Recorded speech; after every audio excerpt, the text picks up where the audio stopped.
তো hello everyone, চলে এসেছি আরেকটি আজকে নতুন ভিডিও নিয়ে।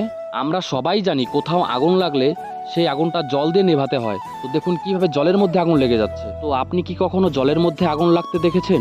বন্ধুরা, আমরা সবাই জানি আগুন এমন একটা জিনিস যেটা কোনো জিনিসকে পোড়াতে বেশি সময় লাগে না। মুহূর্তের মধ্যে কোনো জিনিসকে পুড়িয়ে ফেলতে পারে এই আগুন। তো আজকে আমি একটা ছোট্ট এক্সপেরিমেন্ট করব যে জলের মধ্যে পেট্রোল ঢেলে আগুন ধরানো যায় কিনা, বা কখনো যদি জলের মধ্যে পেট্রোল পড়ে যায়, তার মধ্যে যদি আগুন লেগে যায়, তাহলে আগুন জ্বলবে কি জ্বলবে না। তো সেটাই দেখানোর জন্য আজকে তোমাদের সাথে এই ভিডিওটা শেয়ার করা। তো আমি এই যে পেট্রোল নিয়ে এসেছিলাম হাফ বোতল, তো এখন পেট্রোলটা দিয়ে দিচ্ছি জলের মধ্যে।